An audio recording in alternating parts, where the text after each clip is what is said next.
అందరికీ నమస్తే. నేను మీ Shweta. Welcome to Tanvika kitchen. ఈరోజు వీడియోలో అందరికీ ఎంతో ఇష్టమైన సింపుల్ రెసిపీని చేసి చూపించబోతున్నాను. అదే అండి సేమియా ఉప్మా. బ్యాచిలర్స్ కూడా చేసుకునేంత ఈజీగా ఉంటుంది. అందుకోసం ముందుగా స్టవ్ మీద ఒక గిన్నె పెట్టుకొని 2 టేబుల్ స్పూన్ ఆయిల్ వేసుకోవాలి. అందులోకే పోపు దినుసులు వేసుకోవాలి, మరి పచ్చిమిర్చి వేసుకోవాలి. పోపు దినుసులు అంటే ఆవాలు, జీలకర్ర, ఉద్దిబ్యాళ్ళు, శనగబ్యాళ్ళు వేసుకొని మంచిగా వేయించుకోవాలి. ఇలా వేగిన తర్వాత ఇందులోకి 2 మీడియం సైజ్ ఆనియన్స్ని చిన్నగా తరిగి వేసుకోవాలి.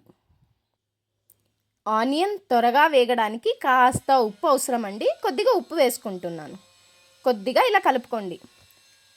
ఇలా ఆనియన్స్ అన్నీ వేగిన తర్వాత ఇందులో 1 పెద్ద సైజు టమాటో వేసుకుంటున్నాను.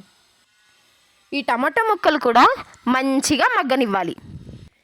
నేను ఇక్కడ ఒక పెద్ద గ్లాస్ అంతా సేమియా తీసుకుంటున్నాను. ఒక పెద్ద గ్లాస్ సేమియాకి 1.5 దాకా వాటర్ పడుతుంది. ఒక గ్లాస్ సేమియాకి 1.5 కప్ దాకా వాటర్ వేసుకుంటున్నాను. ఇలా వాటర్ మరగనివ్వాలి. ఈ వాటర్ మరిగేటప్పుడు ఇందులో మనం ఆల్రెడీ సైడ్లో పెట్టుకున్న సేమియాని వేసి నిదానంగా కలుపుతూ ఉండాలి. అడుగు అంటనివ్వకూడదు, అలా అని మెత్తగా కూడా అవ్వనివ్వకూడదు. నిదానంగా కలుపుతూ అడుగంటకుండా ఇలా కలుపుతూ ఉండాలి. ఇలా స్టవ్ ఆఫ్ చేసేసి ఒక 5 మినిట్స్ సైడ్లో పెట్టామంటే కొద్దిగా గట్టిగా అవుతుందన్నమాట.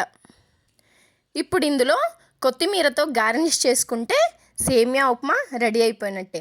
అంతే అండి, చాలా సింపుల్గా సేమియా ఉప్మా ఇంట్లో ఉన్న వాటితోనే ఎలా చేసుకోవాలో చూపించేశాను. అంతే అండి. మరి ట్రై చేసి టేస్ట్ చేశాక మీ ఫీడ్బ్యాక్ని కమెంట్స్ రూపంలో నాకు తెలియజేయండి. మీ ఫ్రెండ్స్కి, ఫ్యామిలీస్కి షేర్ చేయండి. మరిన్ని సింపుల్ అండ్ టేస్టీ రెసిపీ కోసం తన్వికా కిచెన్ ఛానల్ని సబ్స్క్రైబ్ చేయండి.